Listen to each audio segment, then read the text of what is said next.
Thanks for the opportunity to give the presentation. I'm going to talk to you about one of the most recent releases that went online about 3 weeks ago. But before we get there, I'm going to be giving live demos, and live demos for me are more exciting than slide decks. It gives you an opportunity for audience participation time. So I'm not comparing you to animals and children, but giving live demos where I don't know the questions is kind of like acting with children and animals. You have no idea what's going to come, but it just makes it so much more entertaining and fun for me. And I think for you, if you are seeing chemicals that you're interested in. So as I go, please don't be shy. This is rather informal. I would like you to put questions in the meeting chat. I've got everything up in front of me. I can see everything. But I'm going to start with a short slide deck, and we're going to go right into the applications, and I'm going to give you the underpinnings for so much that we build. So the concept for AMOS, Analytical Methods Open Spectra, came from a conversation that happened about 2.5 years ago, where I was asked, where can I find all analytical methods that are produced by EPA? We have many offices. So we have methods for air, we have methods for drinking water, we have methods for pesticides, we have methods all over the place. There is no one place to look, except I would say maybe Google. That's the best place to start, because Google pretty much indexes everything we have and will find you the individual websites across the EPA that serve up those data. But I thought it was a great question, because I'd spent already 7.5 years. I joined here May 1st, 2015, just celebrated 10 years here. And I've been working on building this Cheminformatics platform out called the Contox Chemicals Dashboard. I ran that for 7 years. Then for me, it became very much maintenance. I will show it to you. It is a strong underpinning. But I wanted to figure out how to take what we'd built and layer on top of that. So my concept was, well, let's go find all the EPA methods. Let's pull them together into a database. Methods are primarily documents, PDF files. And then let's index them to the strong chemistry foundation that we have. And then we can make all of those methods in a database mapped to chemicals based on CAS numbers, names, synonyms, multiple identifiers. Well, we also have chemical structures. So now we have methods indexed to chemical structures. And now we can start to do structure searching of methods. We could start to integrate everything into one single platform and layer on top of it all of the other work that we've done in Cheminformatics. So that was where the concept came from. Google is a great source for finding methods, but your problem there is those documents, those methods are indexed to either a CAS number or a name or some obscure synonym, and we pull them all together consistently, because the inconsistent identifiers are a problem. And then the concept was, well, if we've got the methods, and most of my colleagues are interested in non-targeted analysis, targeted analysis, spectrometry, why don't we actually try and integrate not only the method to a chemical, but also the actual spectra? So let's put complementary data alongside those methods. The structure, the names, the CAS number, the methods, the spectra, and why don't we add, for sake of completeness, other documents such as chemical fact sheets? So that concept matured over time. So AMOS integrates all of those today. It is absolutely publicly accessible, no registration required. We don't track you in any way. These slides will get circulated later, but the link is right there, and as well as a manual. I will show it to you. And the searches just continue to grow. So many of these chemicals have specific functional uses. They may be industrial chemicals, they may be lubricants, they may be pesticides, they may be pharmaceuticals. So we also are layering on top the functional use capability, and that adds some additional searching. At the moment, we're 7,000 methods that we released. It indexes to about 15,000 substances. Not every substance has a chemical structure. We do have methods associated with complex surfactants that I can't draw you the structure. C12 to C18, linear alkyl benzene sulfonates. Can't draw you that. I can give you the substance name, the CAS number. We can have representative members of that class, but I can't draw you olive oil, and I can't draw you creosote, and I can't draw you coal tar, things like this. But we will have methods for some of those. We started with EPA. We did EPA pretty quickly, about 3 weeks. Then it was, okay, well, we got lots of other organizations that produce methods, so let's go hit FDA, CDC for their lab protocols. Let's go to NIST and get their methods, NIOSH, et cetera, So we just continued to expand. Then we went out to Europe, and we went to European Food Safety Authority and ECHA, et cetera. I wouldn't say we're done. There are so many methods out there. Trying to figure out where they all are, trying to harvest them all, trying to extract all the chemistry data is difficult. So we are growing the methods collection daily. We're also growing journal articles that match up, et cetera. It seemed appropriate also to go and talk to the vendors that are right on the front line of developing methods. So some of you may know of 6-PPD. It's a tire ozonant, 6-PPDQ, the quinone, great concern. People were asking us for what's the EPA method. Didn't exist, but I could easily find methods from the vendor application note collections from Agilent, Waters, Shimatsu, etc., as well as finding journal articles. So we've put them all in. We put open access journal articles, closed access journal articles, vendor application notes, Shimatsu, Agilent, SciEx, Thermo, Waters, LECO, and on and on and on. You'll see them all. As we were pulling the documents together, we pulled the spectra. So there are some very rich data collections online that are fully open, that we have harvested. We've done a lot of work to curate the chemicals. So we have looked at CAS numbers and names and structures, and looked at the fact that the CAS number is for the deuterated form of the chemical, but the chemical that's integrated is the non-deuterated form. As an example, we have looked at the mass to try and figure out what the chemical is. Is it the deuterated form, the multiple deuterated form, et cetera, et cetera. Lots of data curation. I can't say we have hand curated 900,000 mass spectra. That would be an overstatement. That's a lot of work. But we've also got NMR spectra. We've also got a small collection of infrared, and these will grow over time, I hope. And the fact sheets are harvested from all over the world. It will make more sense that I show them to you. So primarily, we harvested the methods to support mass spec, and as soon as I started showing it to people, they said, but we don't do mass spec, but we like our methods in there also. So we want visible spectroscopy, turbidimetry, titration, TLC, microscopy. So the fact is that this is a document management system. It can hold anything. Our initial efforts were definitely in the focus of mass spectrometry to support non-target analysis, but we have been adding lots more since then. Those documents map, as I say, to identifiers, chemical structures, and when you do chemical structure mapping, all of a sudden you have the ability now to search on chemical structures for similarity and therefore find methods for similar structures. Now you have a starting point if you're trying to develop a method.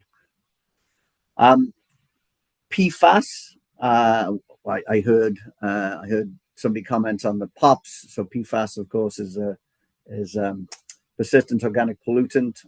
This is PFOA, perfluorooctanoic acid. It shows you that we have 172 results. We have 33 spectra for PFAS. We are using these spectra directly in our analyses using non-target analysis.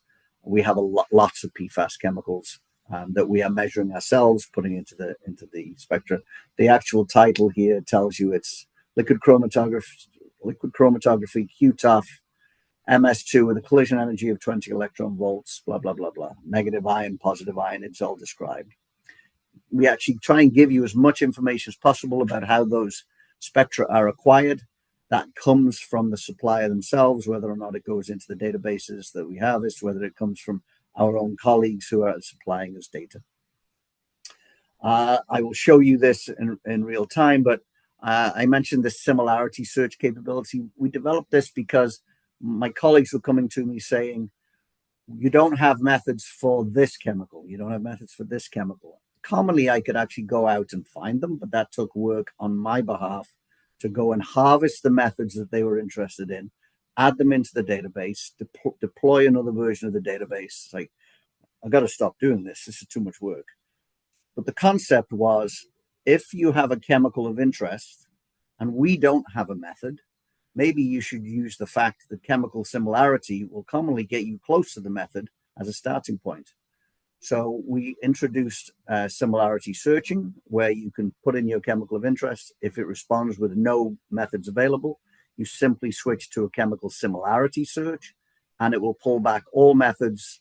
You can change the threshold of what you want that match factor to be, and then you get to browse all of that. And this is based on the underlying platform of cheminformatics that's been built over the past decade or so. The DSS Tox chemical registration system started about 20 years ago with my colleague Ann Richard, who started that project. Chris Grolke, who built out the underlying database, both now left, sadly. But we have been working on this for 2 decades. What we're doing is now we're sitting on the shoulders of giants, really. AMOS is in the Cheminformatics modules. I will spend some time showing you Cheminformatics modules, even though this is about AMOS as a specific focus talk. It is one of the modules that is available right here. We can serve it up to you as its own independent page, or you can serve it up here. And I will show you some of this because I think this will be of interest to you. Imagine you have a set of chemicals that you're trying to detect in a particular method. And you want to know, are they hazardous? You would go to the hazard module and you would profile them based on all of their toxicity endpoints, physical chemical property endpoints. Maybe you're interested in their safety. How do you dispose of them? How should they be shipped, etc., etc.? That's a safety module. And on and on and on. We have structural alerts and real-time QSAR predictions and all types of additional complexity here. I will focus on AMOS. I will introduce you to this, and then maybe there's an opportunity to talk more about this in the future. I will not cover this today other than in these slides, but I want to make you aware that AMOS is not static. It is moving. It is part of an entire effort on our side to provide support for non-targeted analysis, which I have mentioned many times. You will not see this link externally. You will not be able to access it, but internally give you access to something called Interpret NTA. Interpret NTA, our colleagues are using it. It's an interface for processing, reviewing, and translating NTA data. We have already published on it. There is a publication out there. I highly recommend you take a look at it. It gives you a lot of capabilities in terms of feeding in the data. You would upload the data files, and you can get all types of interactive visualizations that include run sequence plots, data quality heat maps, decision trees, all on a web interface, all allowing you to interact with the data. And it really does have a very rugged pathway. We are moving forward with workflows for MS1 data, MS2 data, using predicted spectra, in silico spectra for our entire 1.2 million chemicals and growing. So this is INTA. I really encourage you to take a look at the publication. So AMOS was built primarily to support mass spec, but at this point it supports any analytical method. In fact, it supports any PDF file that contains any data, and you will see the benefits. We put them all in one place. We extract the chemical data. The methods update daily, and they will release quarterly to the public. The experimental spectra are there for multiple purposes. You can interact with it one spectrum, one chemical at a time. We're actually using that enormous database of 900,000 spectra, LCMS, GCMS, multiple instruments, for the purpose of doing experimental searching for NTA. And that allows us to then start to identify chemicals based on match factor between the spectral data. I hope this is stimulating enough that you will go use it and play with it. We may be missing methods, we may be missing analytes, and I would like you to tell us. So my name is Antony without the H. I was telling Leah there is an Antony Williams who used to be mayor of DC. He doesn't need my email. There is another Antony Williams with an H at the EPA. He's on the West Coast. He does nothing to do with cheminformatics. He just passes me on the email. But if you could get it right first time, it makes it a little easier. Please contact me as you use the tool, and I will add what's necessary, and it'll go out in a future release. We're at a time of change at the EPA, so sadly, a number of the staff who built this, Eric, Tyler Carr, Greg Janish, they've both left. They were ORAU students. They came in, they'd never built a website. What you're about to see was built by people, young students who joined, built this up over a couple of years, and it's really their legacy that's gone public. Saku is one of our C employees. She's a 70-year-old lady who adds chemistry data every single day into our database. Valeri is the person who's deployed this system. And we have this rich group of mass spectrometrists and non-target analysis specialists in the group. So I'm going to switch to live demo.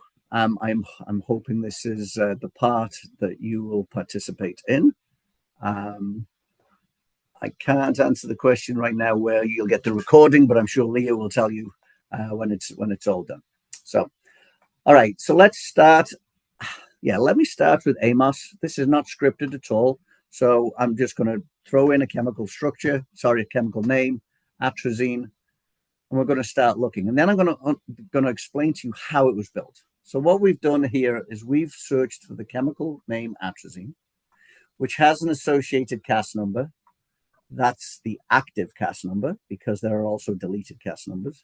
This is our substance identifier. So we have 1.2 million chemicals. We are adding every day, but we only release about once a year at this point. This is an INSHI key. I'm going to assume some familiarity with INSHI keys, but we will go and explain how useful they are as we go. We have classifier, classification, etc., details, and then these are the methods. So we have mapped to atrazine 206 method documents. They have been sourced from various places. Each document is in its entirety. It is a PDF file. Some of them are modern documents. Some of them are not so modern. I can access the text in this because the PDF readers allow me to do it. But as we go, you will see that some of these documents are really old. They're scanned. They're on their side. They've got punch holes. They are not modern PDF files. It doesn't mean they're not valuable, but they're all different types. This is from NIOSH. This is from NEMI. Underneath every document is chemistry, because as you read through this, you can see a long list of Cas numbers. Cas numbers. So you can search by Cas numbers, you can search by name. However, these are the actual chemicals. So every single chemical that we have maps out to its individual substance detail. Now you may say, why do you have structures for simazine, allachlor, and asulfan, but you don't have arachlor? Well, arachlor 1016 is a mixture of PCBs. Pops. Commonly, it's going to be a distribution of specific PCB members, and we're not going to add all 8 members of that class into a structure image here. I'll explain more on that as we go. We have environmental chemistry methods index. This is one of those databases that was at the EPA. So environmental chemistry methods. I've been here 10 years. We indexed this particular set of documents directly into AMOS. And this was the way that my colleagues who've been running mass spectrometry here for many years suddenly became aware of it. It's been online for a long time, but not many people are aware of it. This gives you access to the PDF files.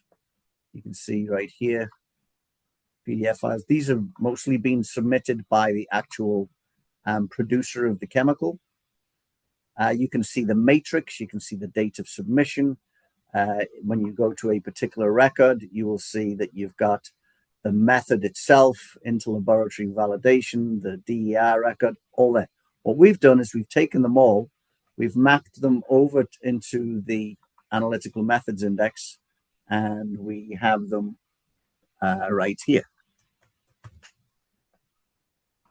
So all of these documents, there's an example of punch holes, just to show you how old these are.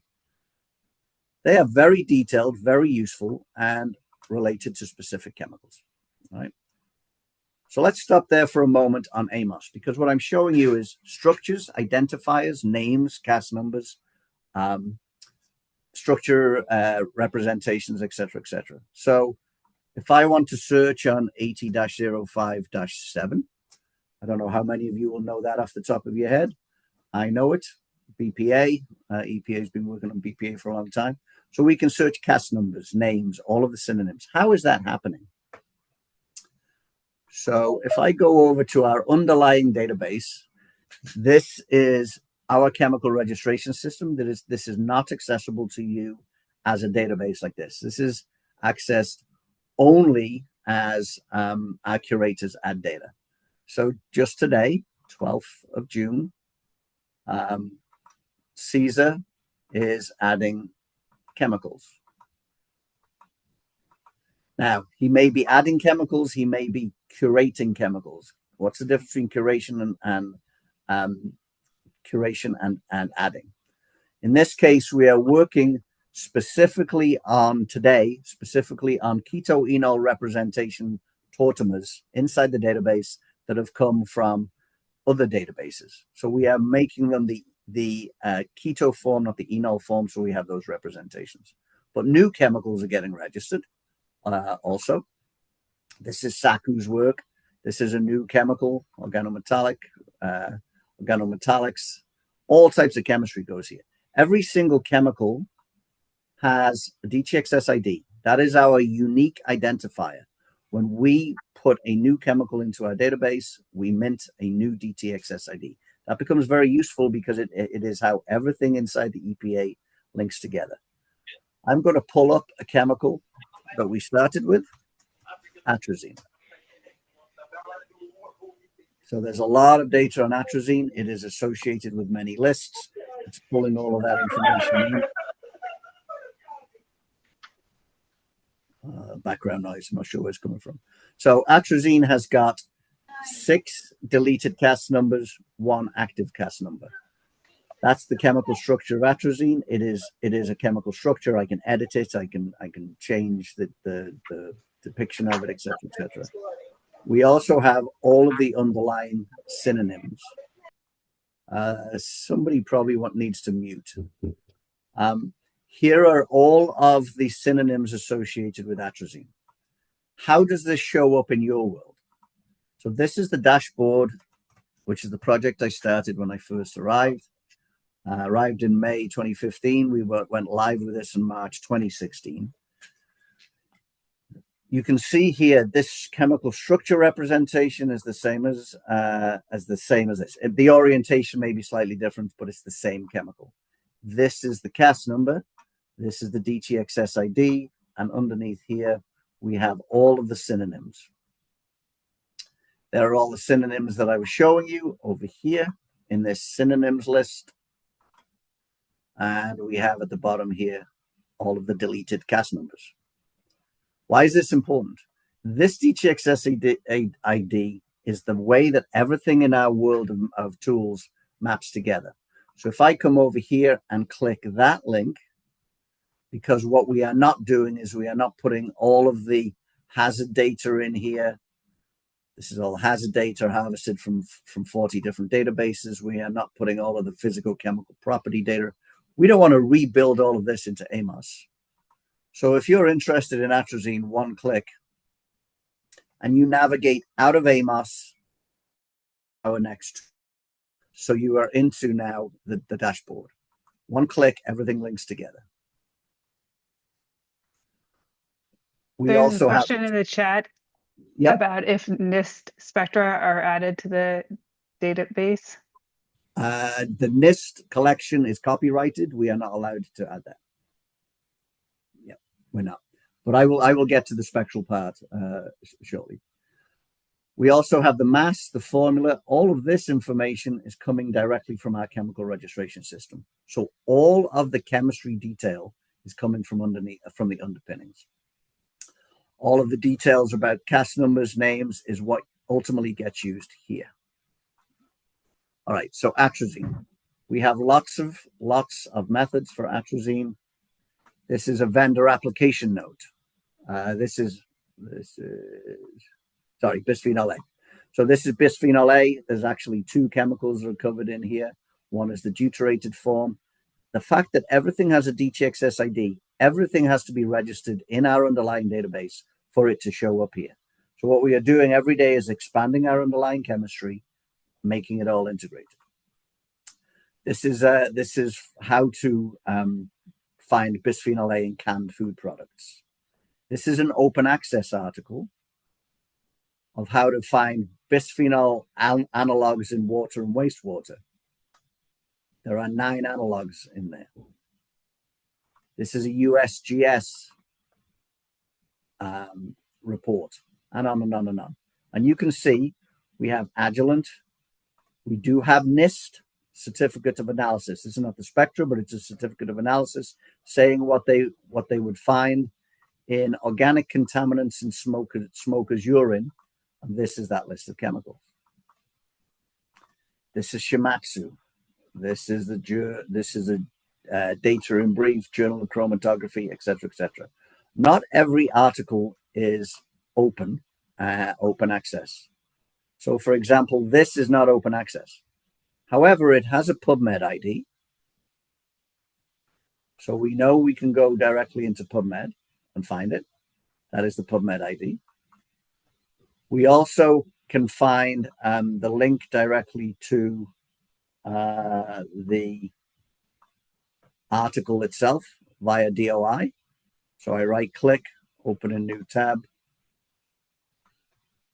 So we have the DOI. It links you directly to the article. Now, EPA may have access to this particular journal, as demonstrated there, brought to you by the EPA libraries. You may have access inside your institution, or you may not. We are telling you this article exists. You have to go find it. You have to go pay for it. Well, we've helped you find it, but if you need to get access to it, you may need to pay. The same is true for other methods providers. ASTM, ISO, there we cannot give you access to their methods for free. Just because we have access doesn't mean we can give it to you. But we can help you find the method, and then you have to drill down further. All right, so lots on the methods. You have about 3 questions in the chat. Okay. And I have everybody muted because you had some background noise. So if you want me to unmute.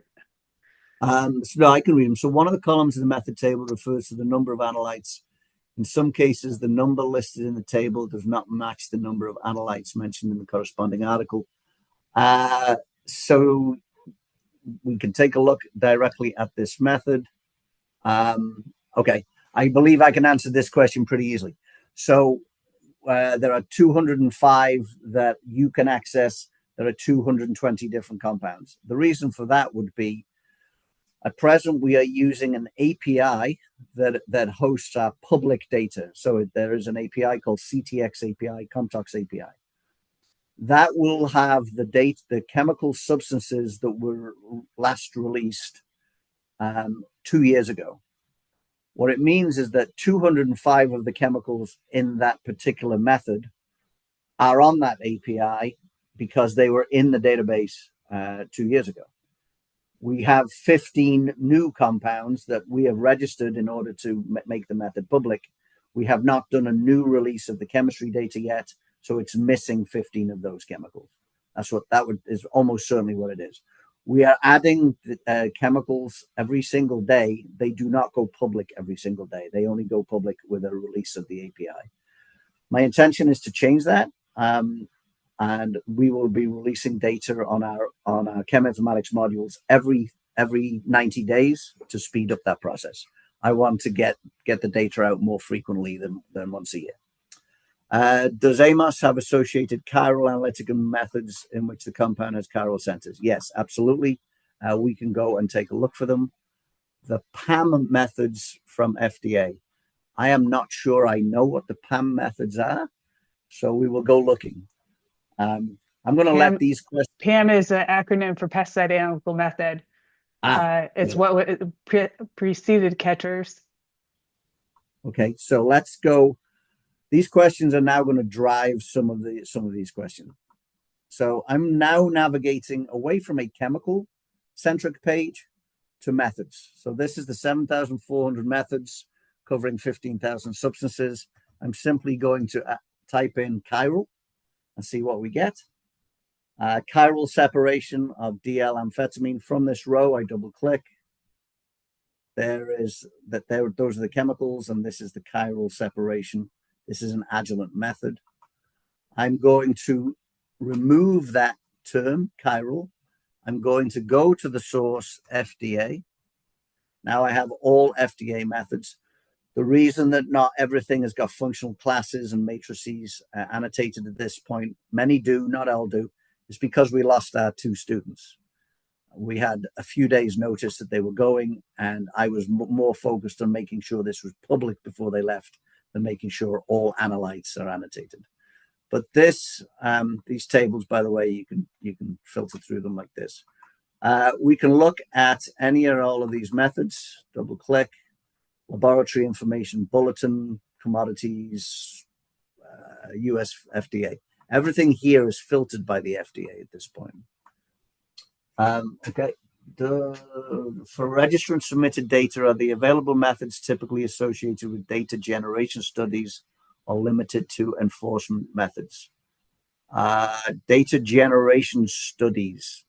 Can you provide a little more detail on that? I'm not sure what the data generation study means in this term. Sorry. Stay muted. Okay, so I allowed everybody to unmute, so go ahead and speak up. So hi, Anthony. This is Todor speaking. Hello, we know Todor. each other from EPA. Long time no see. Yeah. So for me, for example, are of interest methods that pretty much detect chemicals in foods. How can we get those methods? And even more, how can I get a list of chemicals that were detected by the methods? So all I've done, Todor, is for the annotated matrices, you can simply put in food, and it will give you access to a list of those particular methods. However, you can also browse through the matrices. If you're interested in FDA only, you can filter through, browse, look at the name that you're interested in. Maybe you're looking for something with nitrofuran. Oh, there we go. So there's everything with nitrofuran metabolites. All of the filtering built into the table is right there. If you're interested in a specific chemical, then I would suggest that you come in with your chemical of interest and then filter within that table. Mm-hmm. But no, again, we lost our students. Not every method has been fully annotated at this point, I'm afraid. And I only have so much time in the day to do it myself. So it's going to take a while before we get through annotating all of these. Do you have an example? GJ 1160. Okay, let me see. 1160 you named. FDA has a list of all chemicals ever detected in food. They do have a list. What's that list called, Doug? I can't recall because it's been a long time since I looked at it. But the food additive safety people have it. There's a document out there or everything they ever detected in food. So we have most of the lists from FDA are already assembled in our underpinning system. So it would be a matter of knowing what that list is called. Is that from the market basket studies? No, it's not. This is something that the food additive safety people put together when they're, people want to add things to food. They also collect information about what's detected in foods. They had an extensive list. I mean, it includes things like benzene and, which is, I said, wow, you guys detect benzene in food? Maybe amino acids too. Yeah, that's pretty much what I'm looking for. Okay, so no, they have it. They have it. So you ask somebody over there, they'll probably know what it is. Yeah, and if that list is public anywhere, if you could give me a link to that list, we will make sure that every chemical is registered. We will make the list publicly available, and when you do that, you have distinct advantages because it allows you to literally take that list and come into our batch search and harvest every method. You got 100 chemicals, you want every method, just do the search. I'll come back to the batch search because it's very, very powerful. All right. Thank you very much. Of course. It's good to know you here. Is there any indicator for preferential method rankings among the various methods available on a single analyte? So let's take a different chemical. I'm going to pick up simazine. So it really depends on your subjective trust on what you would like to grab. So some people might want to go and take, I don't know if EPA has a method on this. Let's see. All right. So EPA, some would say that methods that are generated by the EPA, regulatory methods, that might be the best place for you to start. And you can go through here and you can browse them. You can check out from the title. Are you looking in drinking water? Are you looking in liver tissue? That would be an FDA method, et cetera, et cetera. So it really depends on context and use case, which you would prefer. But we have put a method type on here, and GOV is government methods. I am not making any judgment. The government methods are more trustworthy than peer-reviewed publications or vendors. Vendors are extremely good at what they do. They commonly are at the bleeding edge and the cutting edge, parts per trillion, PFAS, etc. So I'm not saying any is better than the other, but I am saying you can filter this way and try to figure that out. USGS, geological survey, maybe if you're looking for distribution in drinking water systems, etc. So you can filter it in this particular way to serve your needs. There's no one general way. There's another question that came up, I think. No, okay, no other question. All right, let's get back to general demo. So we have the methods here. There's two hands raised still. Oh, iPad 2 and Wesley. I like this type of interaction. So I'm not sure who had their hand up first. iPad 2, do you want to go? Sorry for not knowing the name. Oh, my name's Kathleen. I work at EPA. I was just curious. Are data proofread just after they're entered? I'm sorry, I can. Leah, did you hear the question? I didn't hear very well. I was just asking if the Kathleen, could you speak up just a little bit? Yes, I was just wondering if the metadata is after they're entered. I'm sorry, you're breaking up too much for me, Leah. If you can, yeah, if you could type your question in the chat. Yeah, I'll do that. Thanks. We'll go on to Wesley and then come back, loop back around to your question. Can you hear me? Yeah. Yes. Okay, that's great. I made the question regarding the kind of methods that it's available in this application. Regarding the data generation methods, I mean the methods that the registrants are required to provide in support for a specific regulatory study. For example, according to the guidelines, we do have enforcement methods that generally are multi-residue methods that we use to support monitoring or enforcement data. But we also have the data generation method that contains generally not only the compound, the AI, but also several different metabolites that are used to support, for example, TFD studies or supervised field studies. Then I was wondering if these kind of studies are also available in the application, or it's more related to multi-residue methods. And the second question I made in the same chat was how the personal data protection are handled in this kind of platform, because I realized that although most of documents from registrants especially has sanitized the information from personal data, I have noticed that some documents still contains the page of signature from the study director, the sponsor, etc. So it was not excluded from the document. So how you manage this kind of information? So let me try and answer the question with some examples. So first of all, everything you are seeing on here is publicly available off of some other website. So everything we are showing is already available somewhere else to anybody in the world. In terms of having, we are not taking anything from registrations at all. That doesn't mean that we won't in the future. That is a decision that needs to be made. But we are not taking any submissions directly.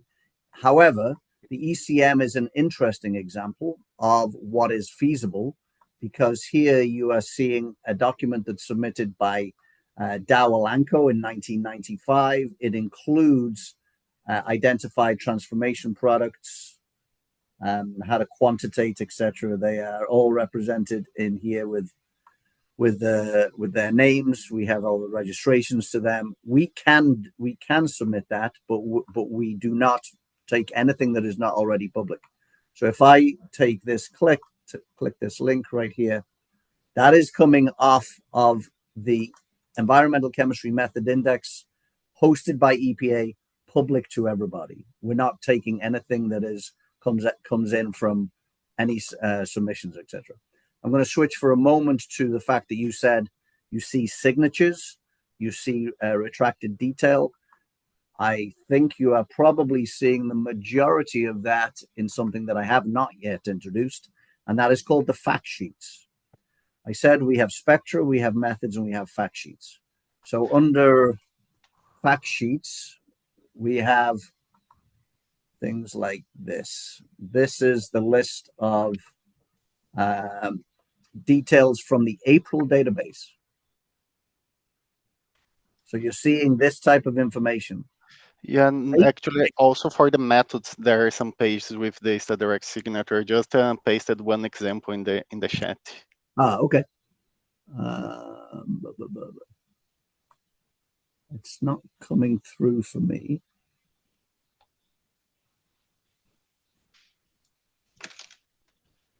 I don't see it come through yet. Oh yes, just came through. Thank you. So April is fully public. It is available. It is released and updated once a week. If you go through the last page. Yeah, so example, this will have come from, this is going to be an online. Yeah, so it's online. It looks like it's part of the ECM collection. So we can go directly to the ECM. Let's go here. Environmental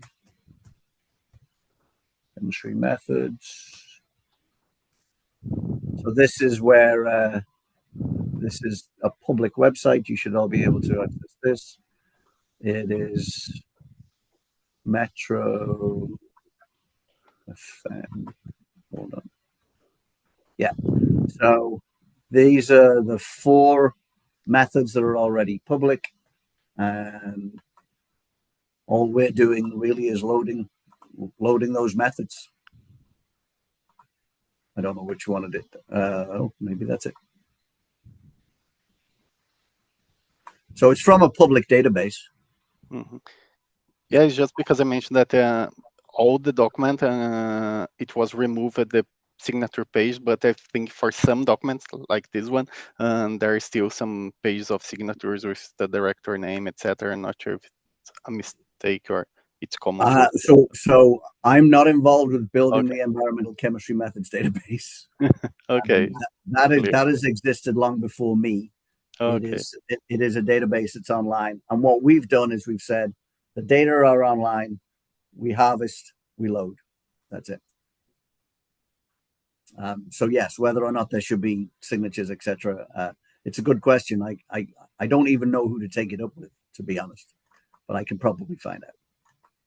So let's talk about these fact sheets for a moment. Would anybody like to name a chemical? Can we go back and get Catherine's question before we forget about her? Reference. Are the metadata CAS proofread after they enter? So the CAS, the names, etc., are all registered under the ChemReg system in our DSS Tox database. We have 1.2 million chemicals. We are curating the data every single day. We validate. These data are being developed over a period of 20 years. So all I can tell you is that all data are useful. Many have been curated to the highest possible level. 25,000 chemicals over 20 years are at the highest level. If I show you in the dashboard what a chemical looks like, let's pick up a chemical like 6-PPD as an example. So if I pick up 6-PPD, we have on every single chemical that we have registered, we have different levels of curation. So level 1 means that we have actually gone into this chemical. We have checked the CAS numbers, the names. We validated the CAS number with CAS's registry. You can see here we have valid names, which means they have been checked. We have names, other names that are available from other sources, but we have not confirmed that they are exactly correct. And that is absolutely impossible for 1.2 million chemicals with all of the potential synonyms, all of the potential trade names that are available. It is impossible to prove all of them. I don't know whether 6-PPD is called Permanax 120, and we don't know how to go check that. We can go check systematic names. We can go check the active CAS number. We know that the synonym is appropriate. So we are always checking and validating and curating. And just today, as I pointed out earlier, our curators are never stop working. So every single day they are. A million. Okay. So every single day we are adding, curating, and checking.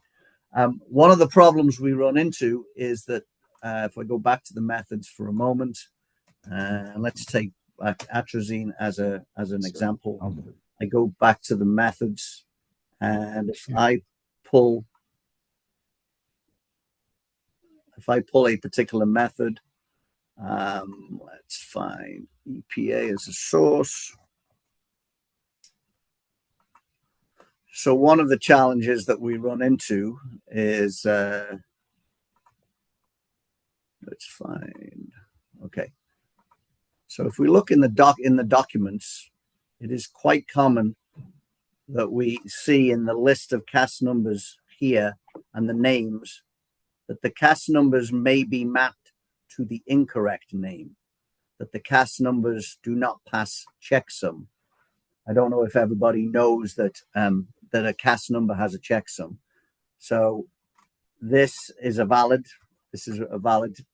CAS number probably. Let's check. So this finds the particular chemical. However, if I now change that CAS number, it can still look like a CAS number. It's still got the blocks, but it says directly CAS number fails checksum, right? So what we deal with in many of the documents we have to harvest the data from is a mismatching between a CAS number and a name. The CAS number may be for the sodium salt. The name may be for the potassium salt. All types of problems. We have to curate all of that through every single document. And here's an example of where we do that. All right. Did anybody want to name a chemical? Fluopyram. Thank you. No, don't know that one. So let's see if we have it. Okay. Thank you. Great example. I promise it wasn't a plant. So fluopyram has an Agilent method. This is the link to the actual document. So what do I mean by that? If you ever want to reference this particular document. Hello. Okay. What? Sleeping on the. Hello. Could you mute yourself, please? If you ever want to reference the actual document for any report, that is the document ID. That link will get you directly into the page where you can point to. So that's that particular document. We have 38 methods. We have Agilent methods. We have a document, a publication from Talanta with the 267 substances, as I explained earlier. Some of those, there may be 300, but we have to register 33 new ones. They're not yet public, so we can't show them. So can I ask a quick question here? Yes, of course. Remember you said you could filter by method type, and you said .gov was a way to look at government, but EURL is a government agency, but it says SOP in the method type. Yes.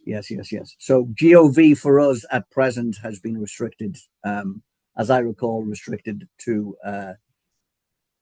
US domestic. We can change it. It's not a difficult thing for us to change. And if you would suggest that we expand, we can do that. Let's actually go to that method, take a look.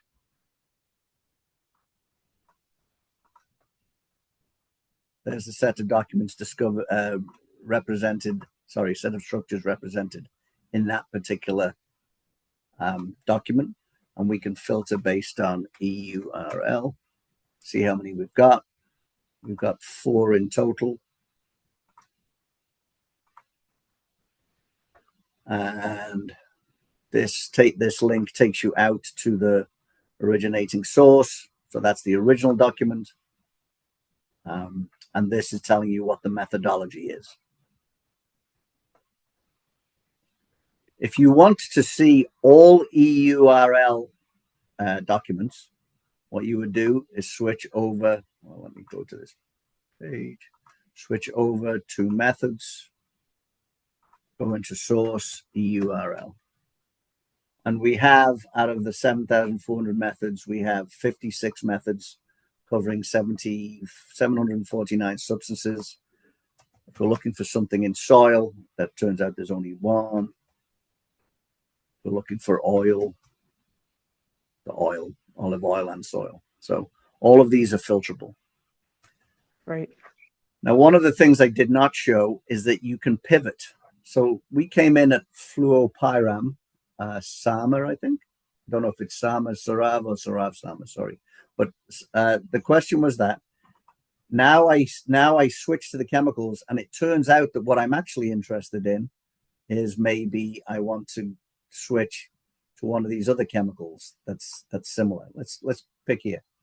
I now want to find every method for propyzamide. I just pivoted it. I came in at a chemical to a method to look at all chemicals to pivot on that chemical. So we've now switched to looking at propyzamide. And here are those methods. I want to mention fact sheets. All you're seeing me show here is a set of PDF files contained directly in the document management system. But here's the fact sheets. This is the April label. These are the hazardous substance fact sheets. This is a US EPA archive fact sheet. The TRED, the EFSA journal, IRIS assessment, pesticide fact sheet. So things that are not methods but are related to that. I'm going to try and block this. Sorry, they keep showing up.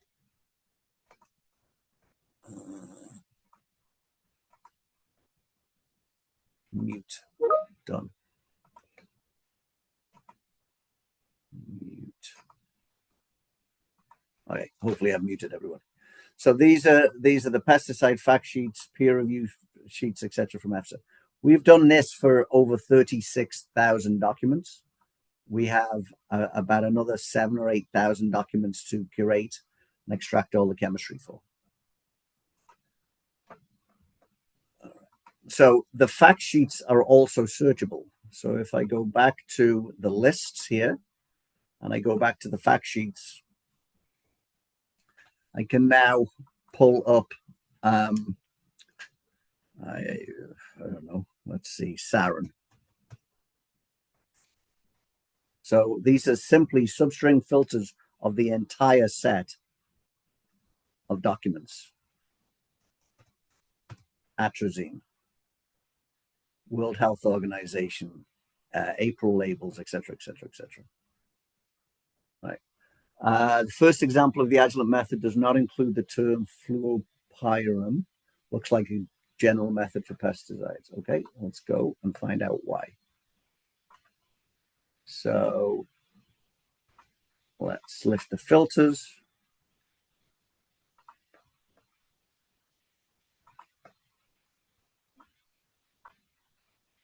So I would imagine if you did a search maybe on fluopyram, it could be that it's under a different name or something.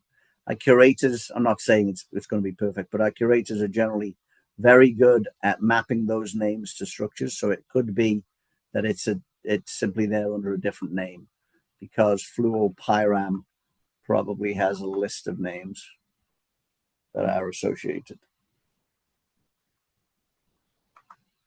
It may be that easy. I'd have to go off and figure out that one method. All right, let's talk about the ways that we can do different searches here. So I'm going to take a list here of chemicals associated with OPIN. And OPIN, I'm sure most of you know, is the Office of Pesticides Program Information. So we have over 4,071 chemicals here. All I want to do is grab a set of these chemicals just to show you. So I'm going to take this set. And now what I want to do is I want to harvest as much information as possible for that set of chemicals. So the way you would work is you would go to the dashboard and you would look for atrazine and simazine and fluopyram and DDT and whatever your list of chemicals is. You get your set of DTXS IDs, and then you come over to the batch search. Here's a list of them. And I want to harvest fact sheets, methods, and spectra. So I want you to consider how long it would take you to harvest methods from around the world across all the different sites that we're talking about, and pull those methods and all of the spectra. So for 32 separate chemicals with these names and these CAS numbers, we have sources, patents, the number of articles. This is all in the public domain. We have number of records. So under here we have the records. This is your DTXS ID. This is your name. This is your spectrum. This is your link to the spectrum. I will talk more about what all of these links are, but I'm now going to filter down and see how many methods. This is just standard capability, of course, in Excel. How many methods did we find? So we found 78 methods. These are the actual links for those methods. Those are the actual links in our database.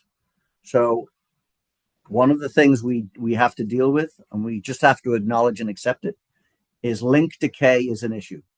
That link might have been active.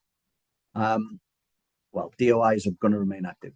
That Shimatsu link may have been active when we harvested it. It may decay tomorrow. It's really difficult to track everything. Anything with a DOI is going to be very stable because they're journal articles. It's using Crossref to turn it over. But here is the list of methods. You can see what the sources are, who the sources are. So you can filter in whatever way you want to find only those available from URL and FDA, for example. There's the list. You can take that link directly back into the application, paste it in. Oops, sorry. What was that? GJ 11641.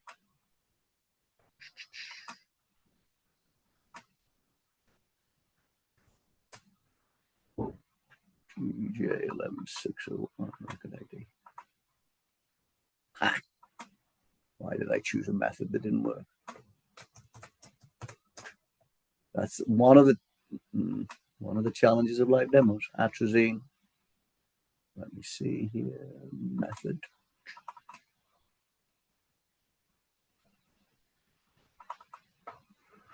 I'm going to have to look into why that one did not work.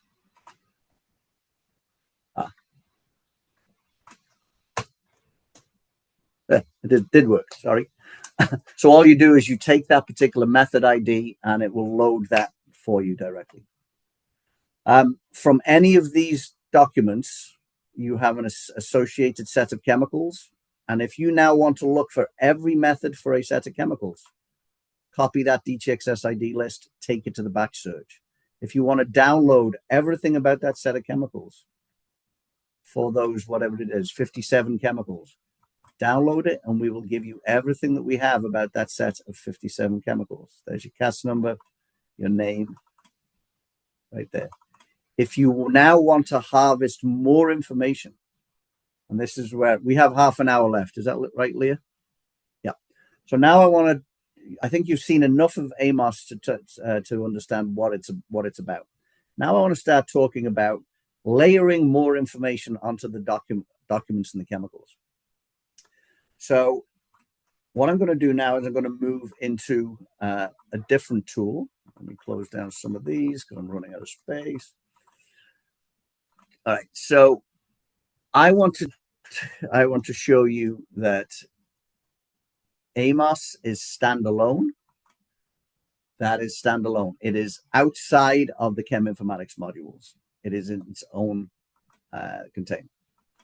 Here, it is integrated into the Cheminformatics modules. The Cheminformatics modules is now one. AMOS is one of those modules. This allows you to do separate things. So I've picked up that set of chemicals associated with that document. And what I want to do is find those chemicals. So it just found those IDs. We got 1.2 million substances registered. I've never run this search, so I can't tell you what's going to happen.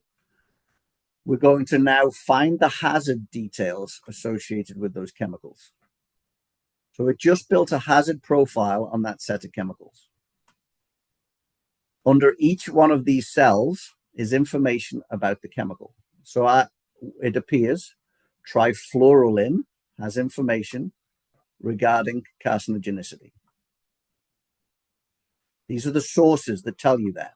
Japan, ToxVal, which is the IRIS data, regional screening limits, EPA Mid-Atlantic region. Every single one of these cells is active. So if you want to look at details regarding trifluorolin and its acute aquatic toxicity, these data come from Ecotox, another database produced by EPA. You can see here trout, algae, water flea, DSL, inherently toxic to aquatic organisms. We've just profiled that set of chemicals. Trifluorolin is rich in data. We have lots of data on it, which is why every cell is full.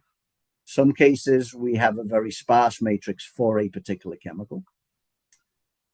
Some cases, we have structures, so we can do QSAR predictions. Some cases, they are not structured. We don't have structural representations, UVCB chemicals, for example. But when we have QSARs, we can predict. And we are using something called TESS, Toxicity Estimation Software Tool, which has been available from EPA for almost 2 decades. And the font is telling you information about what type of data we have. Bold, the bold font right here is telling you that the most conservative call is from an authoritative source, and these are the authoritative sources. When it's not bolded or italicized, we now have screening data sources.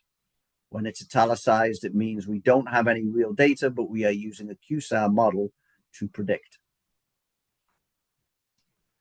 This can be used. You don't have to come from AMOS.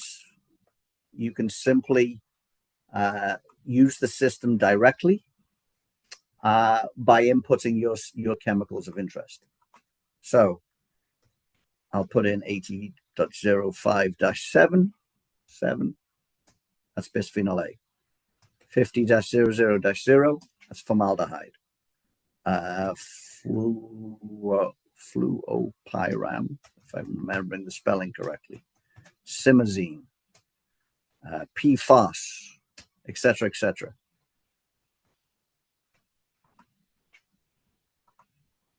Now we have 5 chemicals. Now we have a hazard profile for those chemicals. It's a lot of information suddenly starting to come at you. Using this tool is not overly difficult. There is a full manual here in the slide deck, which I will circulate back to Leah, which she should have actually. I sent it earlier today. Leah will be able to circulate that, and it has the links to this Cheminformatics module manual.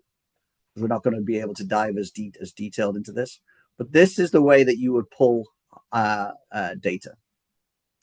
Imagine now that you want to take all of the data under each one of those individual cells is information. So there's information about oral toxicity, inhalation, dermal, single exposure, repeat exposure. It's all there.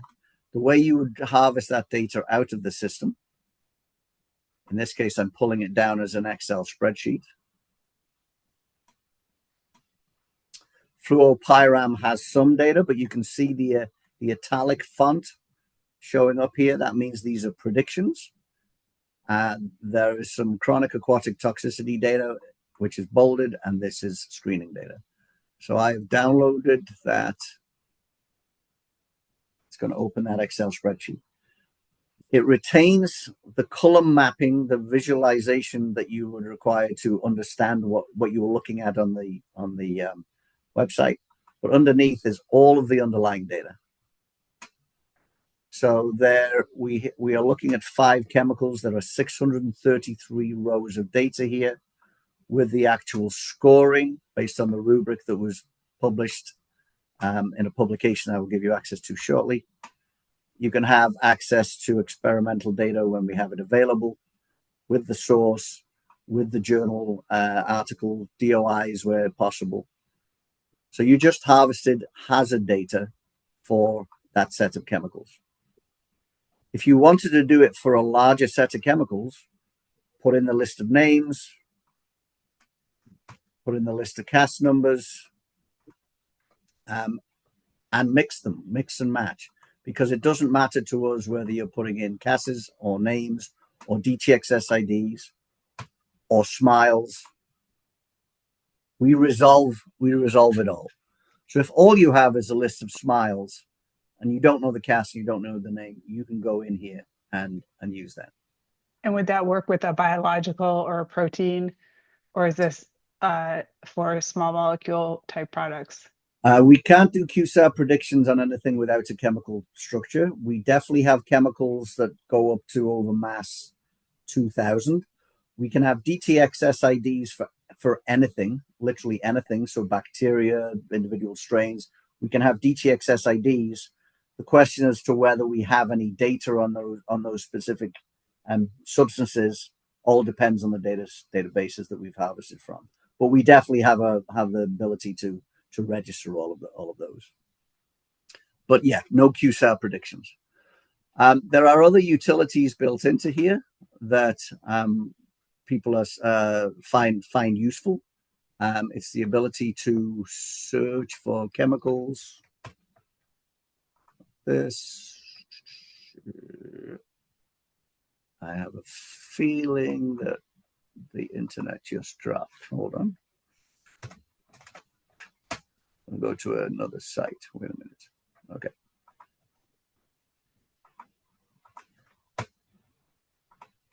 So we can take a set of chemicals like this. We can harvest. I'm not going to generate metabolites. We can filter it. We can There's generate. A question in the chat about interaction with the drug bank system. Okay, so thanks, Ken. I don't know how many years it is since I've seen you, Ken, but we always had good conversations, buddy. ACS was maybe the last time. All right, so this is Drug Bank as a list.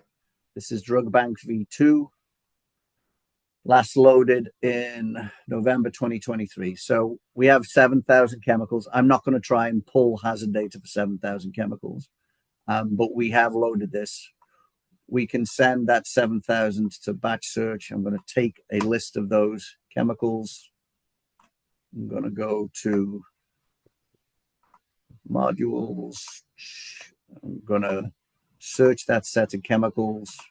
Because we've got them registered, we can pull them back. There's a set of chemicals, and now we try to hazard profile them. So it's now running a profile on 63 chemicals. You can see that in the majority of cases, so we have some oral data for this particular chemical, oral, codeine, N-oxide, etc.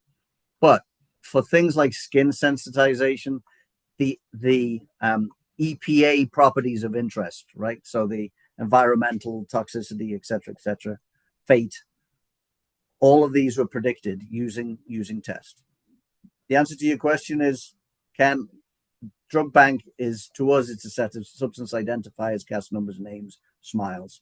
We have no problems in interacting with it. Very good. Thank you, Tony. You're welcome. You're welcome. All right. So somebody might need to mute. So this is the hazard module. I'm going to now go over to the safety module. This might be the right audience or the wrong audience, depending on your role. But let's think about 6ppd. Come on, Tom. 6ppd, simazine, benzene, toluene. Right. Put in your list of chemicals, and now in this case, you want to find safety data. Safety is different than hazard, because safety is about giving you access to GHS data from around the world. It's about giving you access to, imagine there's a spill or you need to dispose of things. How do you handle and store chemicals? Simazine, response, safe storage, storage conditions. So what we've done is we've harvested all of the safety handling data for over 100,000 chemicals and integrated it into our DTX SIDs, the mappings with cast numbers, the mappings with names. Imagine, so we at the EPA have to deal with certain rulings. And let's take, for an example, the fact that we have the Clean Water Act set of substances. This is the same list as we have on the dashboard. There are 380 chemicals, and we want to generate the safety data for that set of chemicals. So we're pulling firefighting details, disposal, whether or not what the national fire prevention handling is, safety information, regulatory information, drinking water guidelines, everything we need to know at the EPA around as many of these chemicals as possible is all integrated into one system. So if we're dealing with 2,4-nitrotoluene, I want to see all of the safety data that's available, accidental release measures, firefighting, first aid measures, safety hazard properties. For any of you who have people who are dealing with stock rooms, this is a place to come to figure out how to ship things. What are the Department of Transport codes, et cetera, et cetera. So this is the safety module. AMOS is one module, hazard is one module, safety is one module. If I want to now deal with things such as figuring out a matrix of chemicals, a relationship. So imagine I pull up a chemical such as, I will pull up 6ppd again. This is the original tyrosins. And what I want to do is I want to find a set of chemicals and I want to visually inspect what their similarity might be. I'm just going to grab a set of chemicals. You could do this with smiles. You could do this with cast numbers, etc., etc. What I want to do now is I want to generate a similarity matrix. How similar are these chemicals to each other? You could calculate this with Tanimoto coefficients, etc., etc., or you can do it like that. And what we've just done is we've taken a set of smile, we've taken a set of chemicals. I can put them in as smiles, whatever you have from your side. We don't have to have your chemicals. It's just structure handling. And then we have mapped them to each other based on a similarity matrix. All of this can also be reported out directly in an Excel spreadsheet, store all of the inherent detail that comes with chemical structure.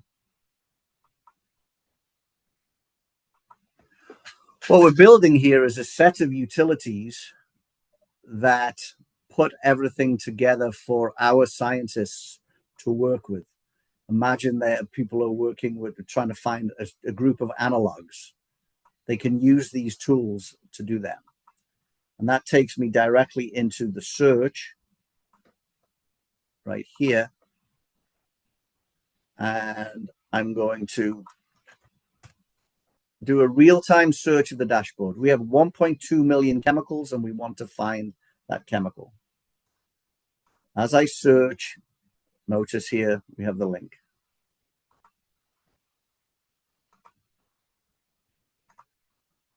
Isoquinoline. Click, and it goes out to the dashboard, and there it is. So we're real-time searching 1.2 million chemicals.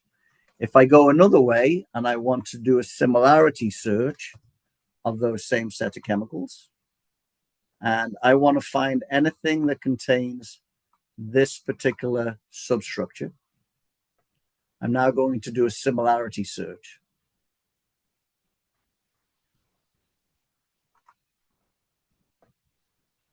So it found a set of chemicals.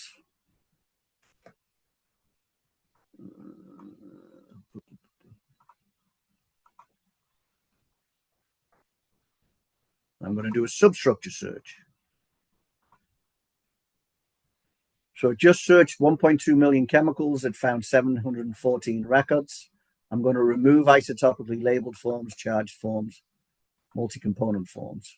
I now have a set of chemicals, and that substructure that I searched is highlighted in red. I now want to sort these little icons at the top right. This is all covered in the manual, of course. I now want to sort based on toxicity.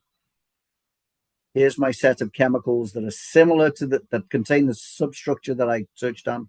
This set we know has some form of toxicity data, and I'm going to transfer that over to the hazard module, which is right here. I've just moved it between modules, and now I'm going to profile. Zoom user has their hand up, but I don't know who it is.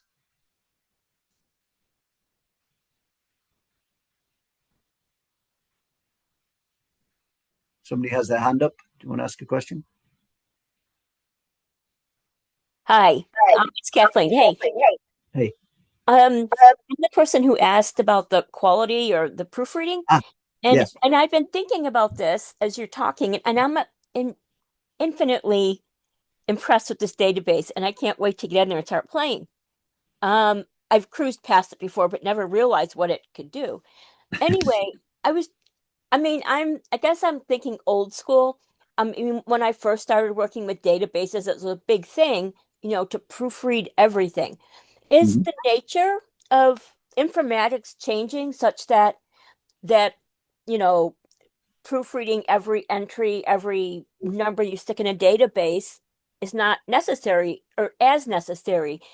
And I see how it wouldn't be with this database because you've pointed out the different levels of confidence, or what, I forgot what it was called. But I was just curious if the nature of presenting information or database or creating databases and putting information out there is changing, such that you don't need to do that one-on-one proofing anymore. Yeah, one-on-one proofing when you're dealing with such a massive onslaught of chemistry is, yes, is definitely a challenge. Yep, and But you we have impressed been, me yeah, with that. we've been doing this for 20 years. So Okay. we have built, I'm not saying that every piece of data that we have in our database is perfect. It can't be. Not every name, it's impossible. But we expand our database. If you go to the home page for the dashboard, 1.2 million chemicals. We expand one chemical at a time, one curation event at a time, under the hands of experts who are curating our data during any particular day. We harvest data, we map data, we Right. can look for outliers, we can figure a lot of that stuff out automatically. We have some fairly rigorous ways to ensure that we are extracting the data appropriately and mapping it up. That does not mean that every single piece of data, every single chemical that we have is going to be correct. It's well, no, but I mean, that seems like this way of going about things allows you to get a lot more information in. And yes, you have a high probability that most of it's probably correct. Yes. Thank you. I would say that is true. And, you know, the 7,400 methods we have here that are sitting on 15,500 related substances, the substances mostly existed long before we got the methods. So we knew the CAS number, we knew the name.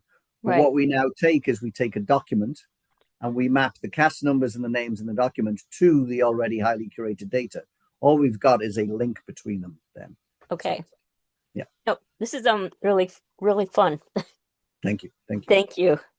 All right, I'm going to switch back to AMOS for a moment, and I'm going to show you just some last parts to this that I'm very happy that we did. And this is a functional class plot that relates different types of chemicals. So if you look here, this is industrial chemicals. If you look here, this is additives. If you look over here, this is pharmaceuticals. So Drug Bank made a big contribution to this, Ken. So I want to search and find a particular class of chemicals. Let me go down here. What's this one? Poisons, nerve agents. So I want to find, all I did was right click. I want to find all methods or fact sheets about nerve agents. I click on fact sheets. We have 36,000 fact sheets, and it's finding them based on the fact that sarin, tabun, suman, cyclosarin, amitron, they are all classed as nerve agents under the functional use. So we just searched 36,000 documents based on a functional use class. That's what functional use visualizations do you. If you happen to be somebody who works with soil, Environmental Protection Agency, and you want to find chemicals that are methods that are associated with silty clay. So we have a matrix filter. So we have matrices, we have functional classes. The matrices can expand so that we are dealing with anything. We were thinking about building out a more of a human map to things like liver, kidney. Imagine, if you like, is a picture of the human body, and you select where that would be, muscle tissues, etc., etc. So we've been building these rich visualizations into the system to make it a lot easier for you to work with.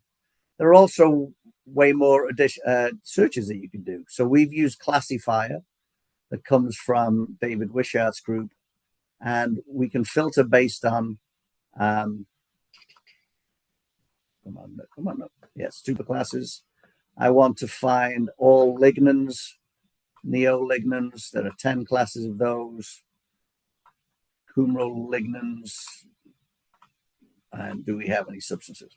So we just filtered down based on class, chemical class, using the classifier ontology, if you like, and pulled into a set of chemicals. And we know that this one has 3 spectra, this has 3 spectra, this has got 1 spectra. So we map methods, fact sheets, etc., to chemical class. We can also do formula and mass searches. We can do substring searches. So if I want to find everything that contains the term triazine.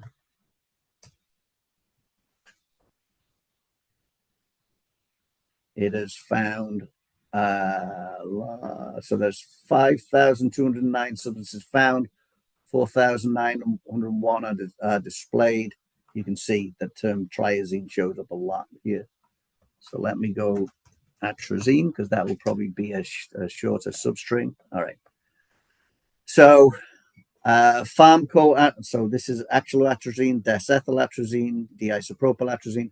These are the links directly to the methods and the spectra. So you can come in and name substrings. We've built in a lot of flexibility into the system for you to query on formula, query on mass. Everything to do with the data sources that we have is listed right here. So if I want to talk about your food safety. Okay. Canadian Food Inspection Agency, 992 substances, 962 substances, 962 spectra. We have WHO is in here, USDA. You can filter, you can look at the 240 plus sources of data. Every time we do a release, we tell you what we've added, what we've updated, but now it's public. We will not be updating for another 3 months. I'm going to stop there. I think we are hitting time. I know you've been asking a lot of questions as we go. I hope I've been able to answer them for you. I will, as I say, Leah has the slides. If you come to AMOS directly, the manual is a link off the homepage. It should be very intuitive for you to use.